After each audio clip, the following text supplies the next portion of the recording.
Thank you, Frayne, and hi, everybody. My name's Don, and I'm an alcoholic. Real grateful to be here this evening, and I want to thank everybody that was involved in inviting me to be here. Ole has just been great following up with me and making sure you wouldn't get drunk or something between the time he asked me and now, and maybe it helped. I didn't get drunk, so don't knock it if you hadn't tried it. But it helped, Ole, and everybody's just real kind to me, and I love AA in this part of the world.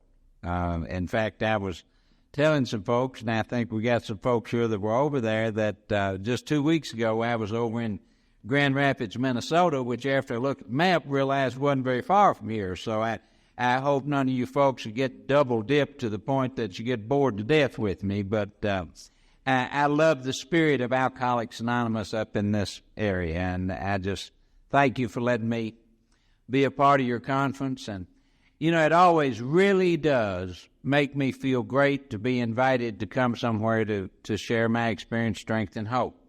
There's several reasons for that. In the course of my drinking, I got to the point where nobody ever invited me anywhere except to leave. So I'm just grateful to be invited somewhere, and I truly feel that every time I'm invited. So thank you.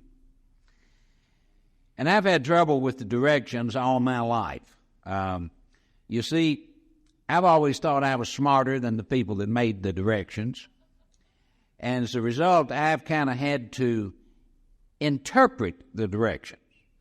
You know, because the people that make the directions are trying to manipulate really, really stoned idiots into doing things. It's like if it says do not exceed 6 in 24 hours, then you kind of figure that out, that really means something like do not exceed 36 in 24 hours.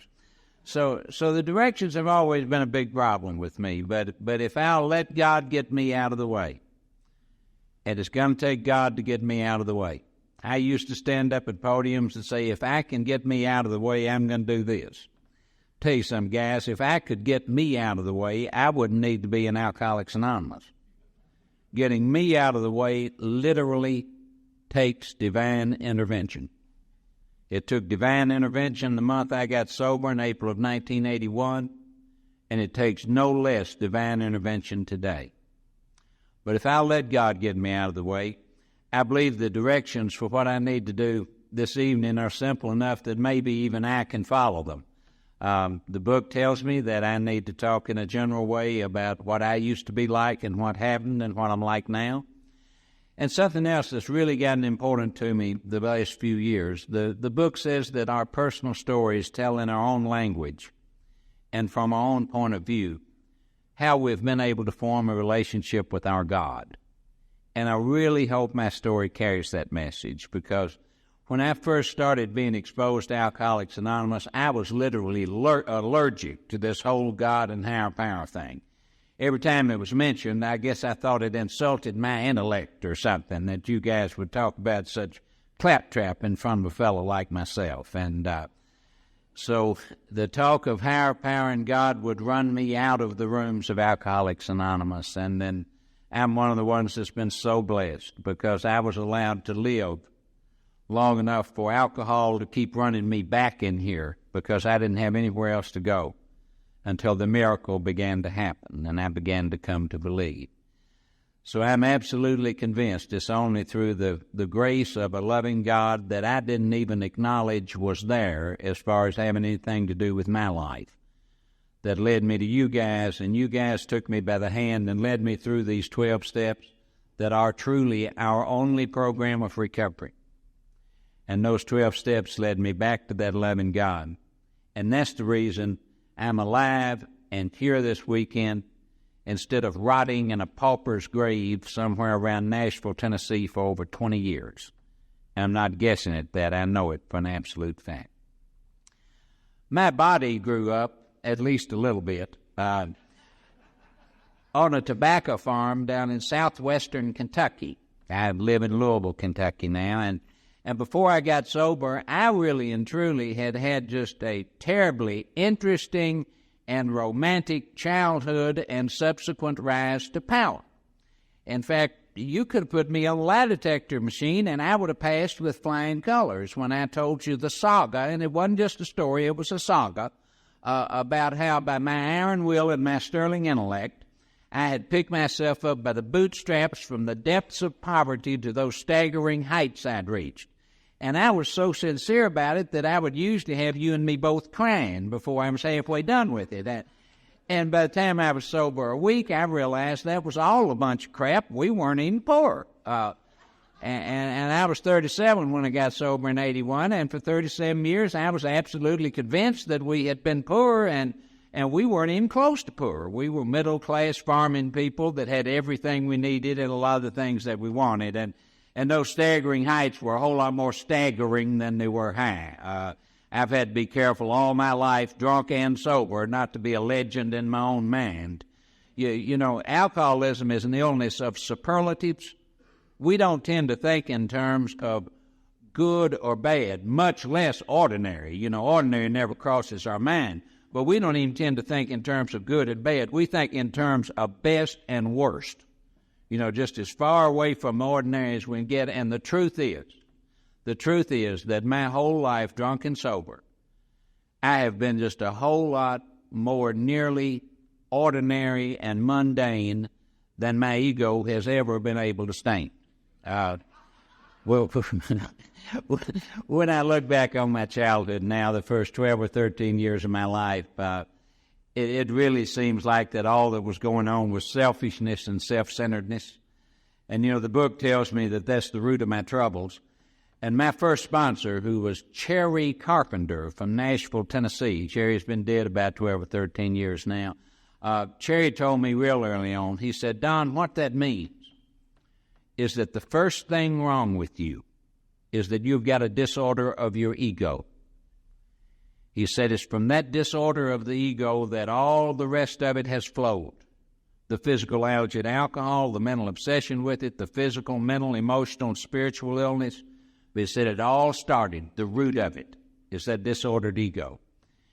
And he said on account of that disordered ego, all your life you've been so obsessed with yourself. You've been so obsessed with how you feel. In fact, he told me, he said, Don, the way you feel has always been the most important thing in the universe to you. And I am sure that I had a blank look on my face when he said that, and I'll tell you why. I'm not joking about this. To the best of my recollection, at age 37, the possibility had never drifted across my mind that there was any other basis on which a human being could live their life other than how they felt being the most important thing in the universe.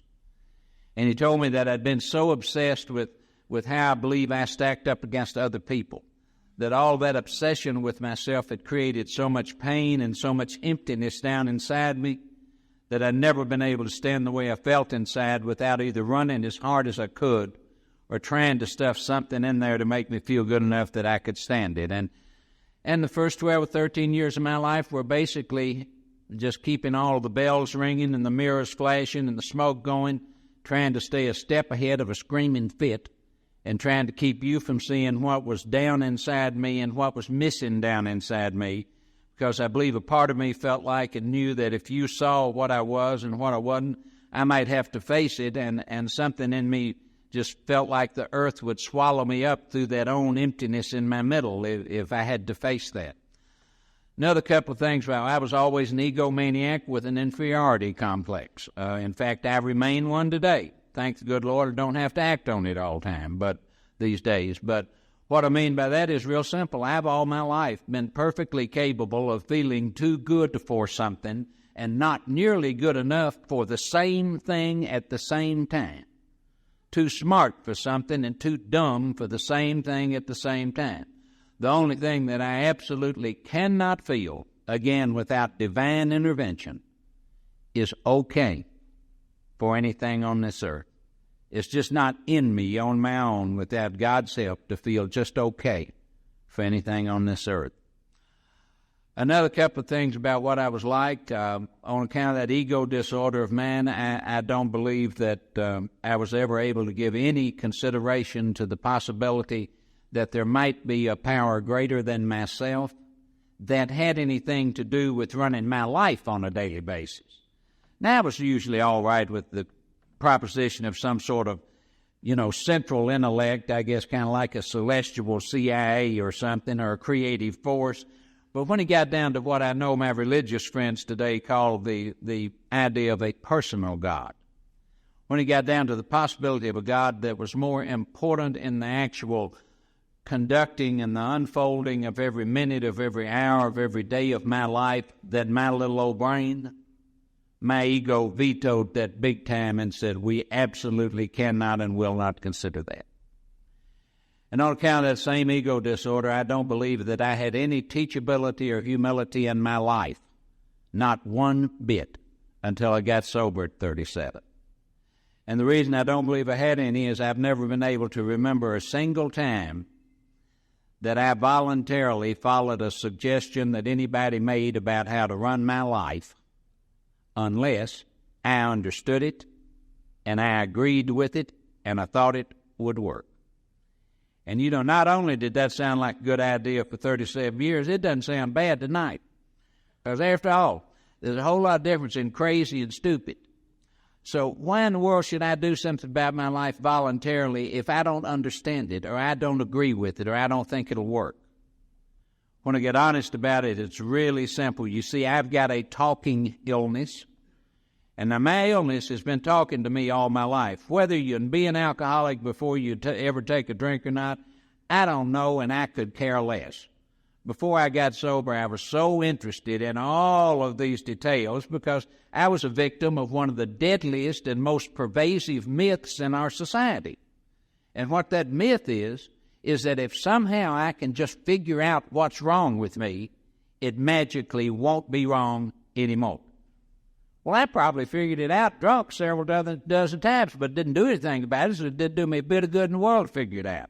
The truth is, if somebody were sitting down in that parking lot with a file that had all the whys and wherefores of my alcoholism, where it came from, whether you can be an alcoholic before you drink or not, and all those other things that to me seem to be about as important as how many angels you can get on the head of a pin today, if somebody had all that information, I wouldn't waste an hour going out there and going through it, because I know I've got alcoholism. I know it's incurable, progressive, and fatal, and I know what to do about it. I've got a solution that works just beautifully, so I really don't need to know one other thing about it. But whether or not you can be an alcoholic before you can take a drink, you can certainly be a crazy little sucker. And I always was, and still am today as far as what goes in my mind. And all that talking that my illness does to me, and by the way, if I talk about my alcoholism talking to me or my brain talking to me, they're one and the same. I just don't want to use the same word too much. And I've always had an old crazy picture show rolling in the back of my head. And I've still got that old crazy picture show. And I've still got my alcoholism running its mouth to me, and I'm so grateful that I was told early on that recovery did not necessarily mean that those things would go away. But what recovery meant was that I would get to the point where I could usually recognize that they were not reality and that I did not have to obey them. That just because little Donnie had a feeling, he didn't have to build a shrine to it. Now, and all my life, and incidentally, some people hear my talk and get the impression that I'm saying stuff or feelings, and nothing could be further from the truth. Because our steps, our program for recovery, I believe, give us a marvelous vehicle for confronting our feelings first when we go through the first 9 steps in order to reach a state of recovery, and then on a continuing day-to-day basis as we're living on 10, 11, 12 every day in order to maintain our spiritual condition and get our daily reprieve. I believe they give us a wonderful vehicle for doing that. What I have finally learned by the grace of God is that while my feelings are real and my thoughts are real, they are not reality. And I don't have to build a shrine to them. See, all my life, if I had a feeling, all of my behavior had to fall in immediately behind my feeling.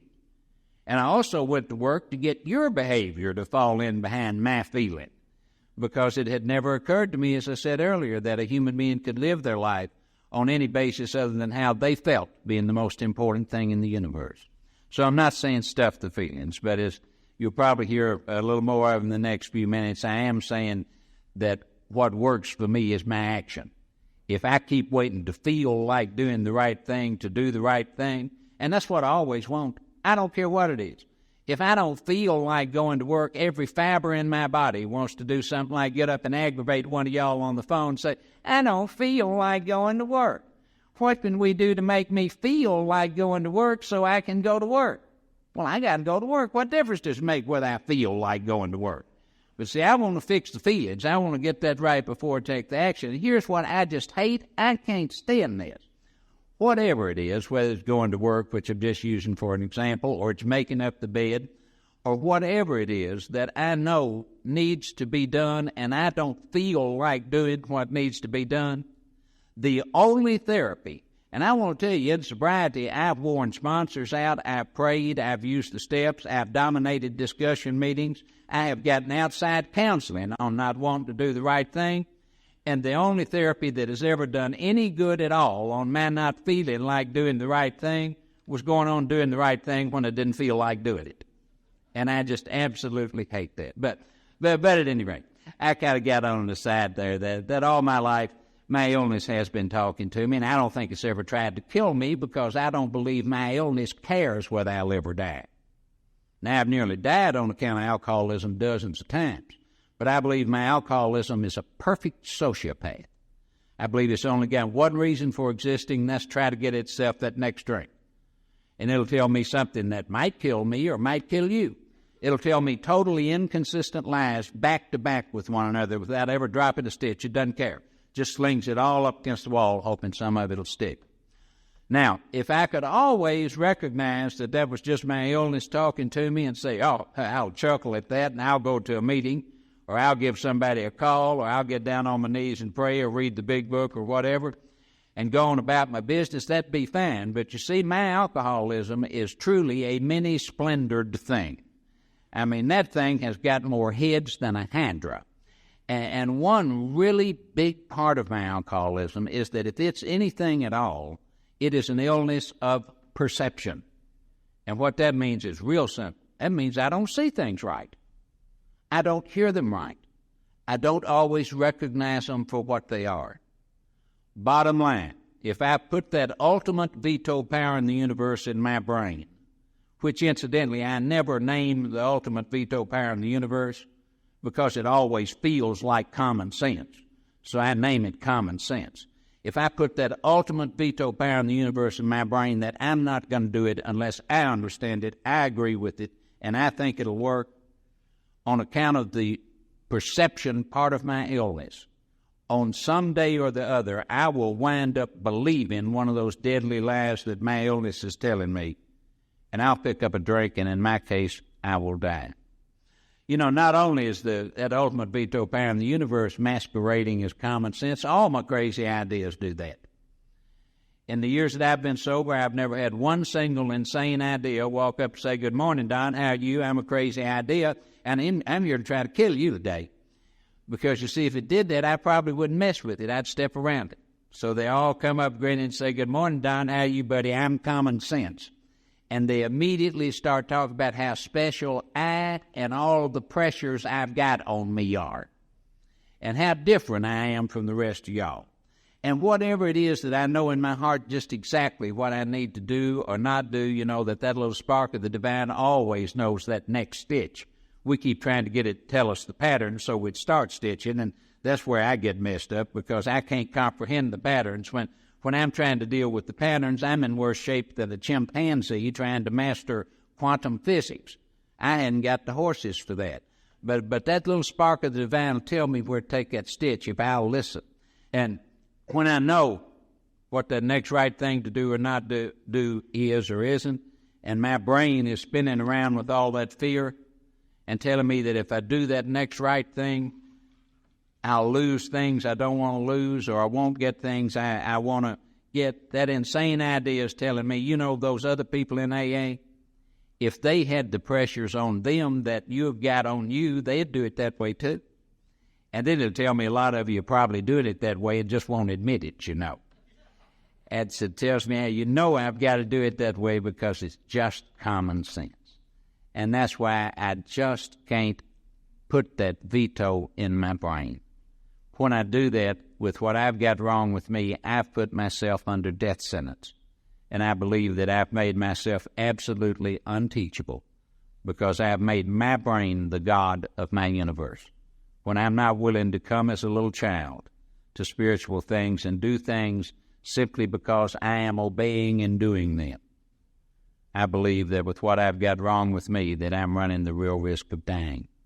One more quick thing about what I was like. I always wanted to grow up to be an alcoholic. That was my ambition. But I didn't know that till I'd been sober about a year. And looking back on it, it's real simple. But by the time I was 4 or 5, I looked around at the decent, responsible, hard-working men in the area where I grew up, and here's what I saw. I saw the dullest-looking old guys you've ever seen in your life.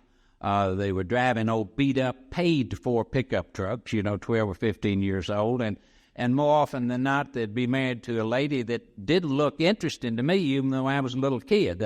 In those days, in the rural South, they'd wear those old dresses, look like flour sacks, and most of the time they'd have a whole house full of little old snotty-nosed kids. And those guys would get up every morning, eat breakfast with that drab-looking woman and all those kids, go get in that old beat-up, paid-for pickup truck and go right exactly where somebody had told them to go. And all day long, they would do what somebody had told them to do. And then at the end of the day, and this really did, it just blew me away. I couldn't understand it at all. At the end of the day, they would go back to the same people they had left that morning. And they would eat supper and go to bed with the chickens, get up next day and do the same fool thing. And then maybe on Sunday, you'd see them load that crew in the pickup, go up the road to Julian Baptist Church or down the road to Locust Grove Baptist Church. And then on Sunday afternoon, they might do something like go visit people, for heaven's sake. And see, part of this ego disorder, man, is that I'm not able, without divine intervention, to have but one knee-jerk reaction to anything or anybody. And if you're an alcoholic, you can pretty quickly figure out what that is. Sure, what has this got to do with me?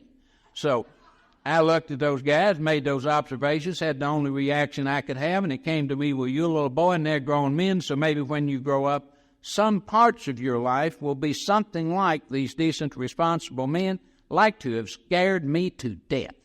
It absolutely terrified me to think that I'd grow up and anything in my life would be remotely like those decent men. Now, by the time I was about 7 or 8 years old, my older brother Dan, and Dan's 13 years older than I, as far as I know, Dan did not cause my alcoholism. I have no idea what a dysfunctional family is, I'll tell you that. The reason I don't have any idea what a dysfunctional family is that I've never met anybody that claimed that they came from a functional family. So unless I can identify a functional family, I sure don't know what a dysfunctional family is. But what I'm pretty sure of is that I was the most dysfunctional thing in my family. And by the time I was 7 or 8, I had aggravated Brother Dan until to shut me up, he would occasionally take me over to the wet county. We had all these dry counties in Kentucky where they had the beer joints, and he'd let me sit around and drink big oranges and eat pickled eggs while he drank beer. And I would observe and listen. And first thing I observed was a lot of those honky-tonk heroes had the big flashy cars that they couldn't afford, but they had them. And then we'd walk on in there, and I couldn't be more sincere. It still just burned into my brain what those guys looked like sitting at those bars. Man, I'd never seen anything like it in my life. They were doing things like sitting there and gazing down into that beer. You could tell that they were just plumbing its depths. And I looked at them, and I intuitively knew immediately that those guys were deep and intelligent and romantic. And they were so much more interested than those old drones out there on the farm doing what people told them to do. And then I'd look over in the booth, and I'd see one of them with his arm draped around some lady that looked a whole lot more interesting to me than those old gals in the flour sack dresses. And these fellas didn't care if they were married to somebody else. They didn't care if those women were married to somebody else. But the most magic thing of all, I didn't get to finish the first big orange until I had overheard enough of those fellows' conversations to know that nearly every one of them was only about that far from being rich and famous.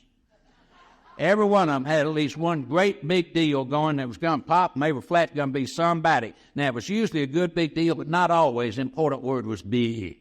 If they had a bad deal, it was a big, bad deal.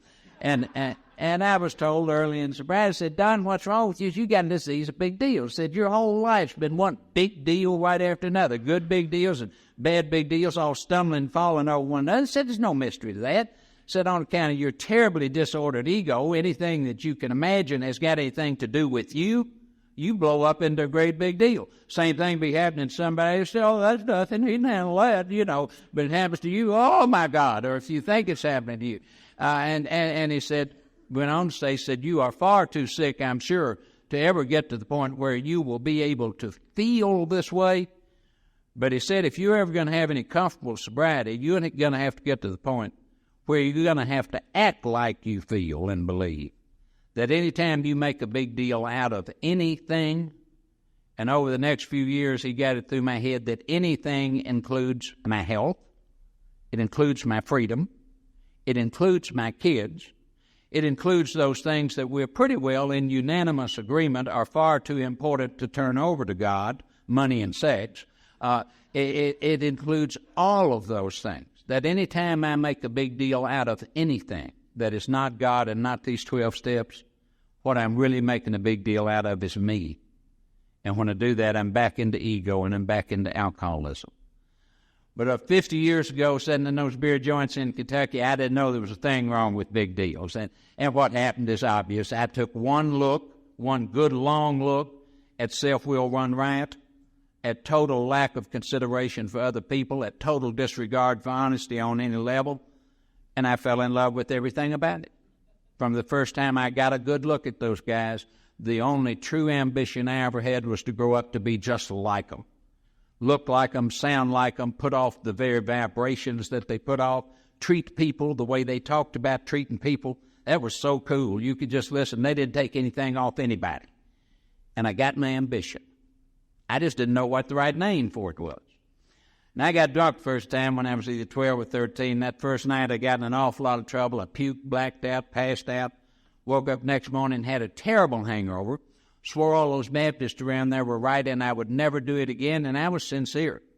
And it was nearly a week until I got drunk the second time because the magic had happened. And at the time, I didn't know the magic had happened. At the time, all I knew was that for a few minutes on my way to puking and getting in all that trouble, I had passed through a right pleasant neighborhood. But looking back on it, I know the magic had happened. When I got enough of that stuff in me that for the first time, it did something about that pain and that emptiness that obsession with myself had created all my life. It made me for the first time feel good enough that I could stand the way I felt inside without either running as hard as I could or trying to stuff something else in there to make me feel okay. And since, remember, the way I feel has always been the most important thing in the universe to me, for the next 25 years, when I wanted to change the way I felt badly enough, it didn't matter what it cost. And it didn't matter who it cost, because how I felt was the most important thing in this universe.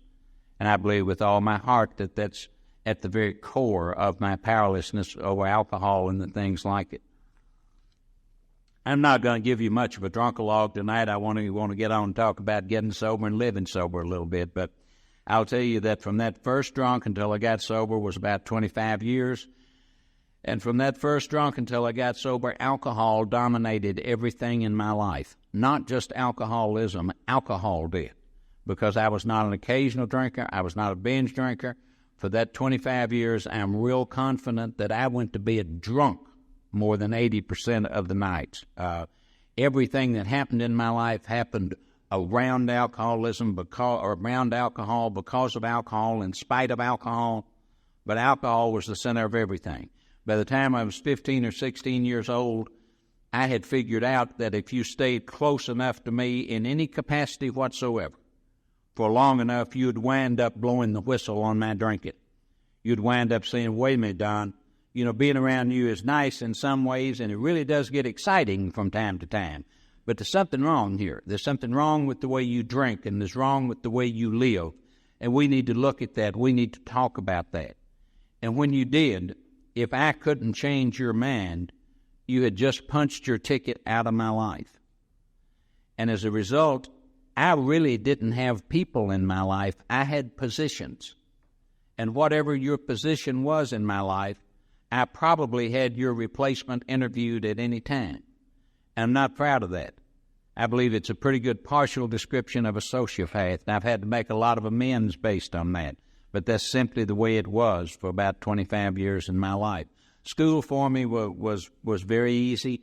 By the time I was 16, I felt like I'd gotten in enough trouble with my drinking that I had to get away from that farming community where I'd been born and grown up. So I left school and took Greyhound bus 200 miles to Louisville, the big city in Kentucky. And I wound up on the doorstep of the University of Louisville after a little while, and they gave me a bunch of tests and let me in as an early admission student. And over the next 8 years, I drank and worked my way through undergraduate and law school, and I've got very few memories of that. That's just a drunken blur. And in the spring of 1968, I graduated from law school, and Dana, who was my only child for over 20 years, was born. I started practicing law in downtown Louisville in 68. I practiced until 78 with some degree of material success. Our stories change after we've been sober for a while, and the first several years I was giving talks. In fact, there are a bunch of tapes out there of me in the early years proclaiming my fantastic material success during those 10 years of my law practice, and I couldn't have been more honest. The truth is now, if I stay sober and live to stay sober 35 years, I may have been a total failure. I don't really know. But the best I can do right now is I had some moderate financial material success. And that's what I would stick in your face when you suggested there was something wrong with somebody who lived the way I did.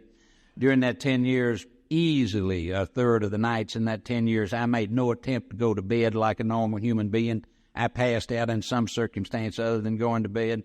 I've tried many occasions in front of a jury without laying my head down, just take a handful of something, try to offset the booze and get in there and try the case. It was totally and absolutely insane. I not only didn't have any relationships with any people in my life that had any reality to them. Honesty was totally out of the question. I began during that 10 years to use some things other than the alcohol. And during that period, just like they were with Bill Wilson and Dr. Bob, they were sideshows to the booze. The booze was the big tent. They were things to change the effect of the booze, to increase it, to decrease it, to help me try to function with the hangovers. But the booze was at the core of everything. February 10th of 1978, I got full of scotch, cocaine, Quaaludes, vodka, and speed. And I drove a sports car off the road at over 130 miles an hour.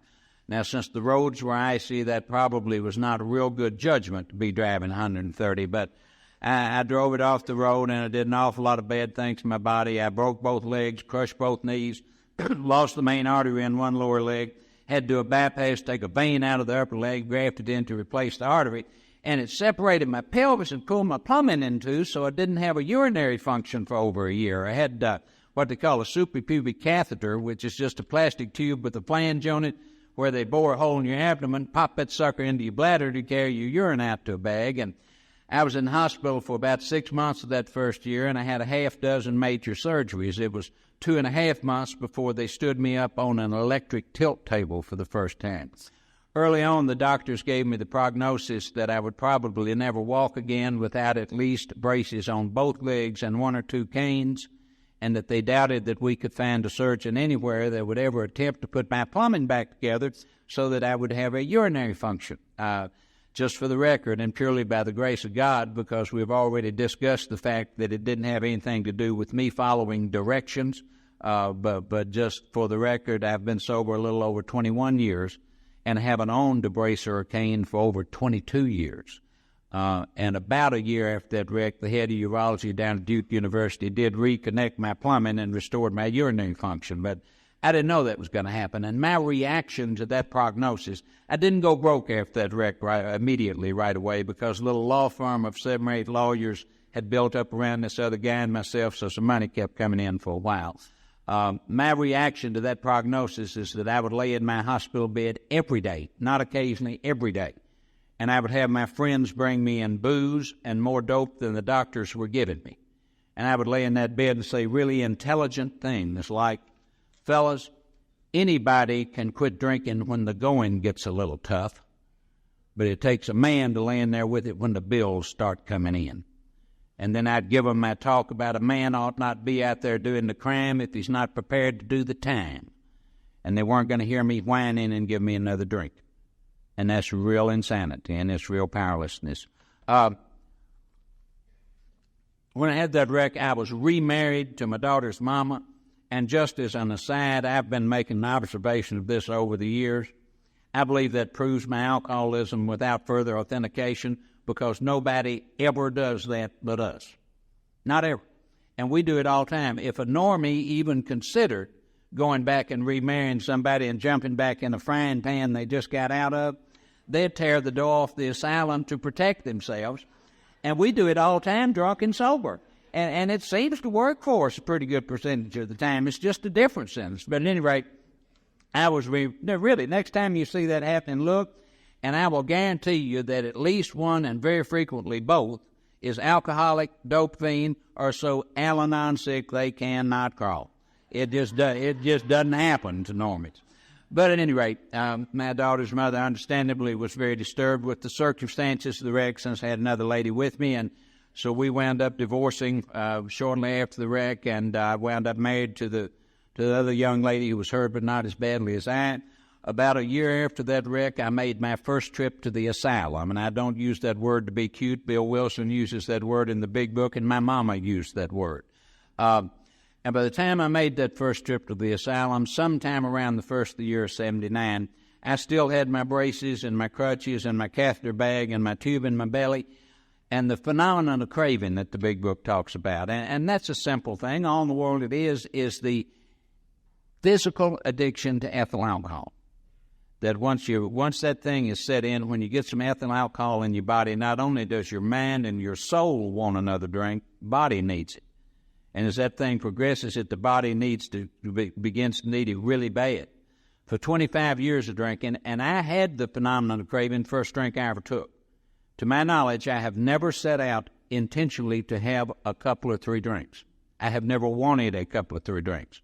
A couple of three drinks has never done anything for me except make my mouth cottony and make my head feel like somebody stuck a basketball pump and hit it about a pump and a half. I've never set out to have two or three, never even told myself I was going to do that. And nobody ever had to tell me that drinking the next morning would cure a hangover. I was born intuitively knowing that. Somewhere in the marrow of my bones, I knew that. But for over 20 years, the terror. See, what motivated me wasn't ambition. What motivated me was terror. The terror that if I didn't lay there in that bed and smoke 3 or 4 cigarettes, then jump up, scared to death, to try to remember things that happened the night before, be afraid of what I had to deal with that day, stick a toothbrush in my mouth, and half the mornings of my life for a quarter of a century puke. And by the way, did not know that was abnormal. I started doing it at about 12 or 13 when I started getting drunk all the time, so I vaguely associated it with puberty, and I thought everybody did it. And you don't talk about that much. You didn't stand around a cocktail party and say, "Hi, sweetie, did you puke when you brushed your teeth this morning?" You just don't talk about that a lot. But I want to report that, to my knowledge, I've not thrown up when I brushed my teeth one single time since April of 1981. But at any rate, that fear would motivate me to do that, and then I'd throw on the clothes that I thought I was supposed to throw on and try to go where I thought I was supposed to go and make the noise that I thought I was supposed to make, not because I had ambition, not because I had emotional health or responsibility, but because I was terrified that if I didn't do that you would see what I was, and I'd have to face what I was, and I knew I couldn't stand that.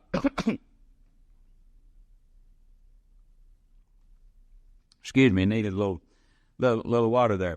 But at any rate, the scales tipped a little bit, and that phenomenon of craving progressed until it was greater than the fear. It progressed until there wasn't any force that I knew of inside me that could stop that thing. I have never felt a physical force of any kind, and I've had a dozen major surgeries altogether. I've come off a lot of hard drugs. I've never felt a physical force even in the league with the last couple of hundred times I had to withdraw from ethyl alcohol. Most horrible thing physically that I've ever done those last couple of hundred times. And I'd reached the point where I'd just pretty well lost the ability within myself to stop drinking. Something usually had to intervene and get me prized loose from alcohol. And when it got me prized loose, then it took 3 or 4 days for me to be physically able to do something like sit up in a chair. Well, they got me in this first asylum. They got me through the 3 or 4 days, and they set me up in a chair. I'm sitting there with my braces, my crutches, my catheter bag, and my tube, and they decided for some reason that an AA meeting would be appropriate. So they had somebody get up and read how it works, and they got step 3, made a decision to turn our will and our lives over to the care of God as we understood Him, and that insulted my intellect.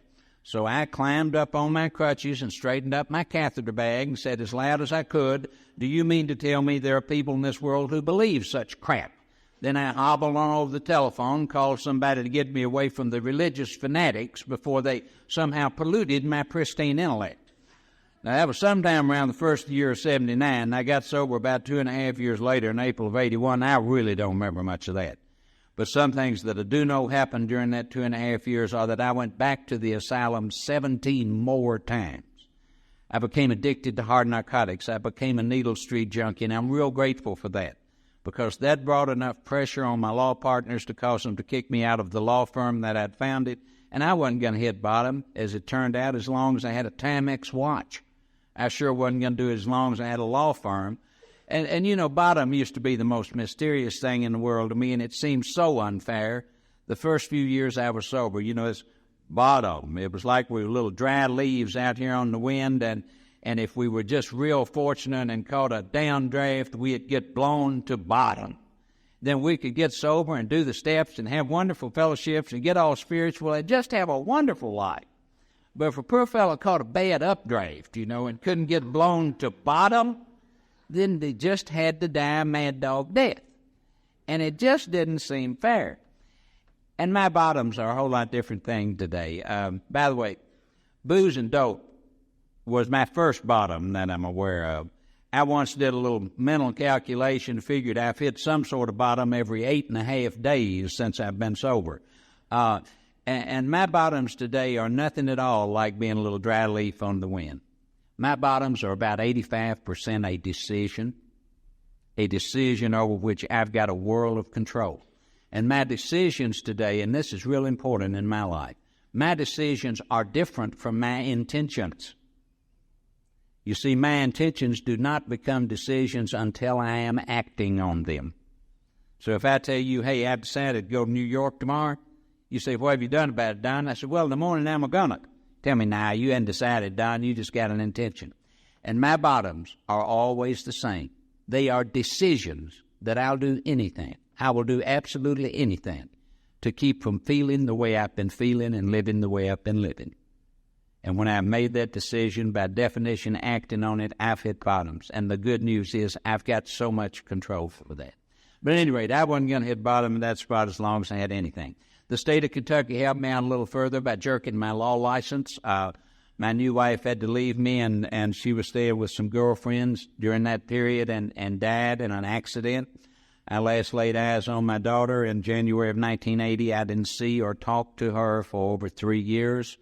The Internal Revenue took my portion of the office building we'd built in downtown Louisville and a couple of things like that. The mortgage companies took the homes the ex-wives were in, and it was just all gone.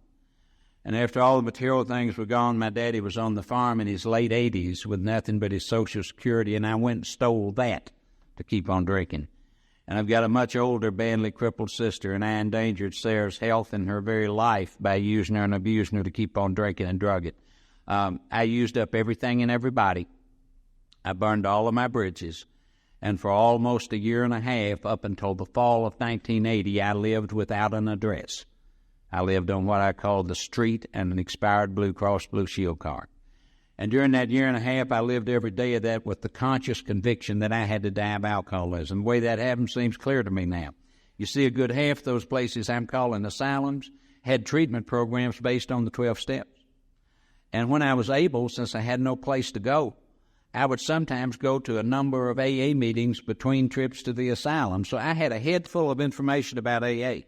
In fact, it's one of my frequent and sincere prayers today that I never, ever know as much about AA as I did before I could get sober. And I couldn't be more serious than I am about that prayer. And what would happen in that 1.5 years is one of you guys would tell me how AA had saved your life and changed your life. And my brain would go, yeah, I know it works for you guys, but y'all don't understand how complex and intelligent I really am. You know, if I could just be simple-minded like you guys, why, it'd be wonderful. But y'all don't understand what a broad stage I've played on. And my Lord, my tentacles have just reached so far and touched so many. And what y'all don't understand is that I see things more clearly than ordinary people. And my God, I feel them so much more acutely. I'm just wounded by my own understanding. And y'all didn't understand. Of course I knew I was an alcoholic, and for that matter, a dope fiend too. But what y'all didn't understand was that those were just little symptoms or results of this terrible and complex thing that was my real problem. And I couldn't be simple-minded and address those little symptoms over there and expect this terrible and magnificent complexity to go away. You know, talk about y'all's myth of a higher power and compulsively go to your little meetings, and I'd get a tear in my eye, but so grateful it would work for the simple-minded, but it couldn't work for me because I was so magnificent. Now, the very next heartbeat, this is the cunning, baffling, powerful part of this thing. The very next heartbeat, one of you guys would tell me how he had saved your life and changed your life, and that same brain, that same illness would go, yeah, I know it works for you guys, but y'all don't know about the parts of me that are missing. Y'all don't know that I've never been able to love anything or anybody, not even myself, not really. You don't know that I've never been able to be consistently responsible about one single thing in my life. And you don't know that anything in my life that looks like it was good or even just okay is some kind of pack of lies and a house of cards. And y'all don't know how bad I've been. You guys have got people and things left to get sober with and to get sober for. You don't know that I've destroyed everything, and there's nothing and there's nobody left for me. So it won't work for me because I'm so terrible. Very next heartbeat, it's back telling me it won't work for me because I'm so magnificent, and I'm believing it both times, you know, just rolling on. The fall of 1980, I washed up on the doorstep of asylum number 17 in Nashville, Tennessee. They let me in, I found out later, because they didn't think I would live a week if they left me on the street. As I said, I had no home, I had no car, had no money, had no clothes, teeth were rotting out of my head. They kept me in there about a month until it was time that they had to boot me out, and I had no place to go, of course. And my roommate in that place his family lived in Nashville, Tennessee, and they were not even really involved in AA. They were just good spiritual people, and they said, Don, we feel sorry for you. Come stay with us a few days while we try to figure out what to do with you. And I went and lived with them a year on charity. And for the first 6 months, I didn't stay straight, but I got better. And I believe in my case, I had to get better before I could truly grab hold of this program. I've always said this is an illness of superlative, so I don't believe I'm bragging about how bad I was, but I am telling you what it was like for me. My original sponsor, Cherry Carpenter, told somebody when I was 3 years sober, and incidentally, I didn't find this out until about 3 years ago. There was about 15 years in there when I didn't know that he had said that. A fella had come to him in Nashville, and I was sober a couple of years, 3 years. And this fella had come to him and said, Cherry, I've gotten drunk again. I've done it so many times, I don't think it'll work for me. I'm constitutionally incapable of being honest. I've got these grave emotional and mental disorders, and I'm too egotistical. I don't think it'll work, but if you'll agree to be my sponsor, I'll try it one more time. And what I found out that my loving sponsor did was look at that guy and say, Jim, let me tell you something. If Don Major can get sober, anybody in the world can get sober. And I've never known whether he was complimenting me or insulting me, but I really believe that I was in such a bad shape that I needed that 6 months. And during that 6 months, before April of 81, I went to an awful lot of AA meetings there in Nashville, most of them at a clubhouse called the 202 Club.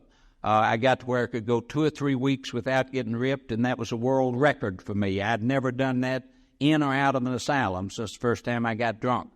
And they only put me back in one rubber room in that whole 6-month period. And the rate I'd been going, I thought twice a year in the asylum would have been the picture of mental health. That would have been wonderful. Late March of 81, I got on my most recent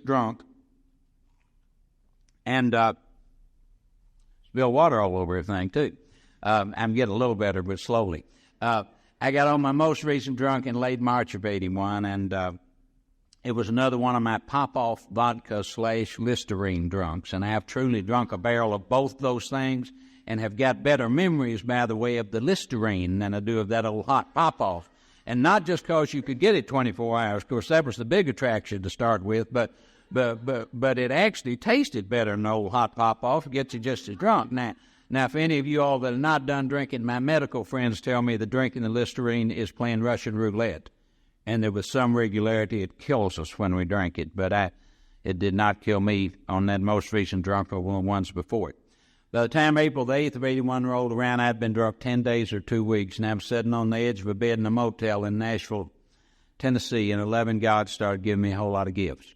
Now, for the first few weeks I was sober, I had no idea that there was any such thing as a loving God or that anything was giving me any gifts because, and this is real important to me, coming off that most recent drunk did not feel any different than the 200 before it.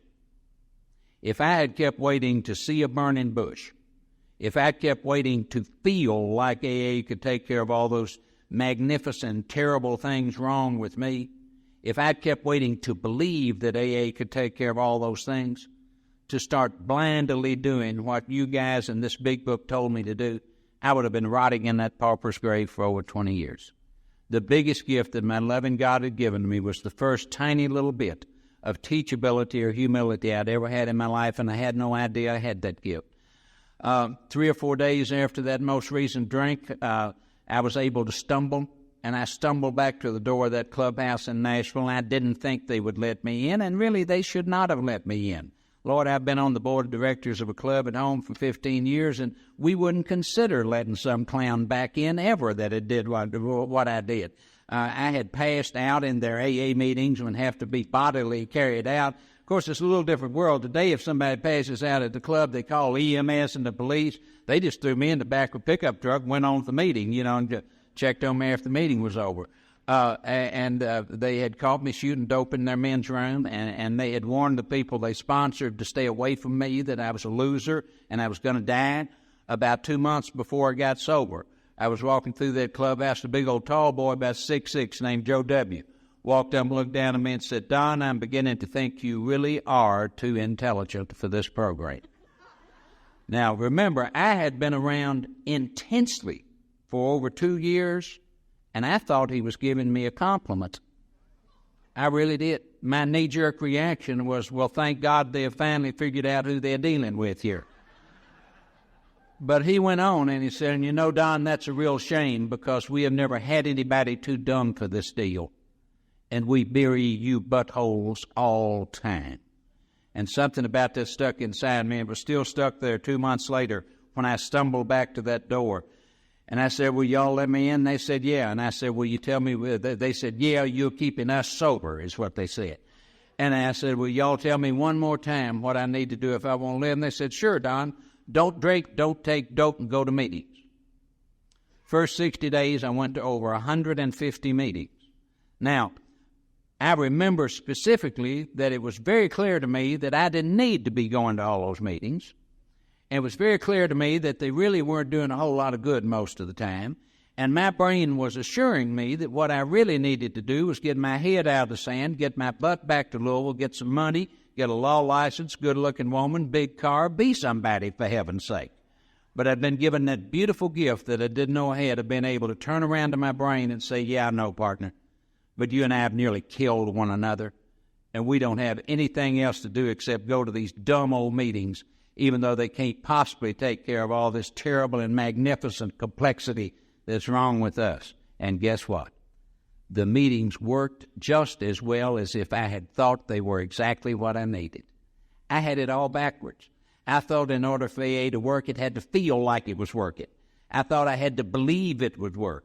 The truth is, I thought I had to be able to see the causal relationship between this causing that. Didn't have a thing in this world to do with it. All I needed to do was get my raggedy butt to meeting after meeting after meeting and let my old sick brain and soul get dragged in there kicking and screaming behind my raggedy butt. Then they told me if I wanted to live, I was going to have to read the big book. And I said, "But I've read it several times." They said, "We know, Don."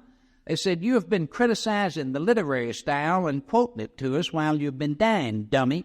They said, you've got that backwards too. They said, somehow you've got it in your head that that big book is a philosophy book. And there's something there that you can study or master that's going to somehow transport you to a sublime state of sobriety. They said, partner, it ain't going to happen. Said, there's nothing in that book that you can learn that will keep you sober for a heartbeat. In fact, they said, Don, the book of Alcoholics Anonymous is not the solution to your problem. It's the description of the solution to your problem.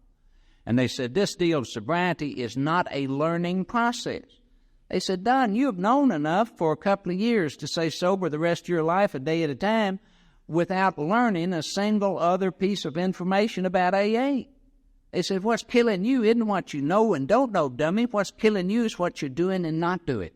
Because what this book really is, it's a simple instruction manual for your actions. And what sobriety and recovery really is a doing process, not a learning process. And they said, if you'll come to this book like a little child, and you'll start at the front cover, and you go through it land for land, reading only the black part, and not looking for a single thing to learn, but for what it says do. And you'll start doing what it suggests doing. You're not only going to be able to stay sober a day at a time indefinitely, you're going to be rocketed into a fourth dimension of existence. And that's been exactly that way with me. They explained to me that the steps work on alcoholism just like penicillin works on an infection. If I've got an infection that's going to kill me but will respond to penicillin, I don't need to understand my infection. I don't even need to be convinced that that infection's causing all those terrible things wrong with me. Don't need to understand one single thing about how penicillin works in the human body. Don't even need to believe that that little bottle of pills can take care of all those terrible things wrong with magnificent me. And don't even need to want to take the pills. If I've got the infection and take the pills as directed, I'll be just fine, thank you. I was told that these steps, and in my life it's been true, are the only program for recovery. In fact, the only program for Alcoholics Anonymous. And be a member of this fellowship on any day I've got a desire to stop drinking. Thank the good Lord that the membership requirement is only that.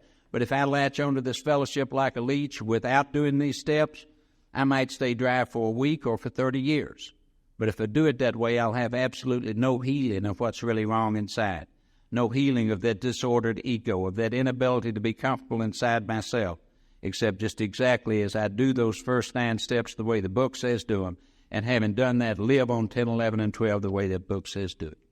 Then they told me if I wanted to live, I was going to have to get on my knees every morning, every night, and ask a power greater than myself to get through the day without drinking and drugging.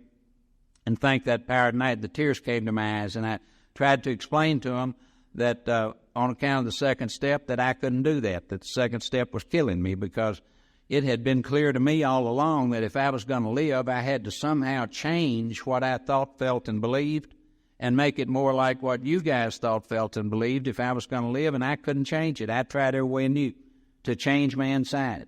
I couldn't change anything. So I'm sitting there with tears in my eyes when I finally was given ears to hear when they said, Don, you've got that backwards too. We have never suggested that you think, feel, or believe anything. And my mouth fell open because, you know, at the heart of this disordered ego is this insane conviction that what I think, feel, and believe is the center of the universe. Lord, we can't have a little Donnie doing something he doesn't feel like doing. You know, it'd make him a hypocrite. We're funny about being hypocrites. We get sober, and after being sober a while, we can chuckle at, discreetly chuckle at some past larceny and adultery and things like that. And even if a homicide's old enough and the circumstances are right, we can get a little smile out of that sometime. But, my God, we don't want to be hypocrites. You know, it's just the worst thing in the world for us to be hypocrites. But they said, no, Don, we would never suggest that you think, feel, or believe anything. Said, in the first place, you are way too sick to have any valid thoughts, feelings, or beliefs whatsoever. It said, in the second place, your thoughts, feelings, beliefs are your illness. And the third place, the issue of whether you live or die has got to be determined solely by what you do. So they said, if you want to live, you get down on those knees morning and night, and you start saying those words, and don't worry about what's going through your head because it won't count. Well, sometime in April of 81, over my brain's loud veto, I started purely acting as if and getting on my knees and saying those words morning and night, and the miracle of the second step began to happen, and I began to come to believe. To my knowledge, I haven't missed a morning or night doing that since April of 81. It's the second most important thing in my sobriety. The first most important thing in my sobriety is real simple. You know, they talk about AA not being about not drinking. For me, AA is kind of all about not drinking. And if you don't agree with that, next person you know that has a slip, check their spirituality while they're slipping. You know, see how they're doing on that. But the most important thing in my sobriety a day at a time is real simple. That's today, just for today, with God's help and yours. I'm not going to drink or take dope even if my butt falls off. And that's my responsibility. That's not God's. I had to learn the hard way that neither this God you were talking about nor you guys were ever going to knock a drink out of my hand. That I had to learn that powerless over alcohol did not mean powerless over my elbow. And that just because I wanted to drink did not mean Alcoholics Anonymous was not working. I had to do the first mature things I'd ever done in my life in order to get to the point where I didn't want to drink or drug anymore. If anybody that's new don't want to leave you with the impression that I've been wanting to drink and drug for the last 21 years. In fact, I haven't wanted to drink or drug a single day since I was maybe 90 days sober, but I would never have lived to get there if I hadn't have been willing to recognize that there's no way in the world I can abdicate the responsibility for what I put in my body. That's not God's job, that's mine. And after I had done those mature things long enough, then God and this program took over. And I haven't wanted to do it a single day for over 20 years. They led me through the first 9 steps in Nashville, and finally got it through my head that the third step is only a decision. I thought my third step was going to be like a Cecil B. DeMille movie. They're turning my will in life over to the care of God. And said, no, it's just a decision, Don. It's very vital and crucial, and it's an action step if you haven't gone in a room with an understanding person, because today we always have understanding people. If you haven't gone in a room with an understanding person, gotten on your knees, said words very like the third step prayer, you hadn't done third step Alcoholics Anonymous. Said third step is not something that happens to you. It's specific action. You've either done it or you hadn't. So if you hear somebody wondering whether they've done it or not, don't worry, they haven't. Then they explained to me that the third step was great, but it would have little permanent effect unless at once followed by a fourth step. And being as willing as I was, sure enough, at once, about 8 months later, I started my fourth step. And I can tell you that little promise in the book that the third step will evaporate if you don't start at once on the fourth step is valid. It works. Do your third step, don't do your fourth step. Your third step will evaporate on you precisely like the book says. Book says it won't amount to a hill of beans. They led me through 4 and 5, and I did those and formed a picture of what a spiritual Don ought to look like. I blew past step 6 and 7, figured that was where, with God's help, I went to work on me to make me into what I had decided a spiritual Don ought to look like. I got into 8 and 9 when I celebrated a year sober. I still was unable to find a job in Nashville. I was living in an attic with no phone, no car, happier than I'd ever been in my life. At about a year and a half sober, as a byproduct of steps 8 and 9, my law license got put back in order. And scared to death in January of 83, 21 months sober, I went back to Louisville. Didn't think Louisville AA would work. Had a lot of good reasons why it wouldn't work like it had in Nashville. But I threw myself into their dumb old Louisville meetings, and guess what? It worked just fine. After about a month, I thought it might be better than Nashville AA. Second month I was in town, a couple of really big miracles started happening. By God incidents, I wound up talking at the Kentucky State Convention in front of 2,000 people and 22 months sober. And that same month, I saw my only child for the first time in over 3 years. And 2 months later, she moved in with me, lived with me all through high school, and she's 34 now and a successful artist in Virginia and very, very active in Al-Anon, and we are good friends. We can get on one another's nerves terribly, make the other one break out in the hives, but we've got a close and a beautiful relationship. For God has given me that from what I had totally destroyed. On account of that talk, people started saying nice things to me. Will you talk here? Will you talk there? Will you be my sponsor? And I started making some money right away. So the first thing you know, I'm wearing decent clothes and driving a decent car. And all those things were wonderful. And the first 9 years of my sobriety were wonderful. I've always gone to 4 or 5 meetings a week and tried to do what I was asked to do in AA. And those first 9 years were great. But first 9 years I was sober, relationships with the opposite sex and financial chaos like to have killed me. They like to have beat me to death. And I worked on them so hard. And man, I was working on them with the best tools you can imagine: prayer, steps, meetings, sponsors, outside counseling, rigorous honesty. You see, whatever character defect was inconsistent with this little picture of a spiritual Don I had in my head, and whatever character defect was making my self-centered butt uncomfortable, I'd grab that sucker by the collar and slam it up against the wall and say, "Come here, God, give me a little help. We'll get rid of this." And God never showed up, didn't seem to have the slightest interest in giving me a little help. And I didn't know what was wrong. I thought maybe, we're capable of a little grandiose thinking. I thought I was kind of like Moses being shown the promised land, said, "You didn't really think we were going to let you live a normal life after all the crap you did you, Don?" And my original sponsor had died, and I'd wound up with Tom B. from right outside of Cleveland, Ohio, in May of 1990. And right after I asked Tom B., my sponsor, I went up to spend a weekend with him. I'm going to abbreviate this and sit down. But during that weekend, there were a bunch of old heads up there. They had a Cleveland-Akron AA golf tournament that weekend. There was one old boy there that had drank with Dr. Bob. Tom had been sober 29 years at the time. They truly treated him like a newcomer. And before I left there that weekend, they had said things to me that had made me begin to realize, for it to become real to me. And that's so different than knowing. Realize is the form of the word real. And when I have realized something, it has become real to me. And I have known things for 30 years that I had not realized. And I began to realize that weekend that I had missed everything that I could have missed about step 6 and 7. You see, I could have quoted that 7th step prayer to you backwards, but in my heart I thought what it really meant, that I was asking God to remove all my defects of character, and especially those that were inconsistent with what I thought a spiritual Don ought to be, and the ones that were making me so uncomfortable and embarrassing me. Hey, my illness is self-centeredness. This deal that AA is a selfish program, that's not in there, folks. What is in there is that it's a selfish and self-centered illness, and that our solution, our recovery, is an other-oriented and a God-oriented solution and recovery to this thing.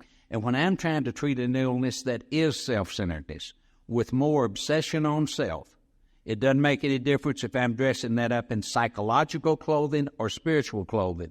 I'm trying to put out a fire with gasoline, and it's simply not going to work.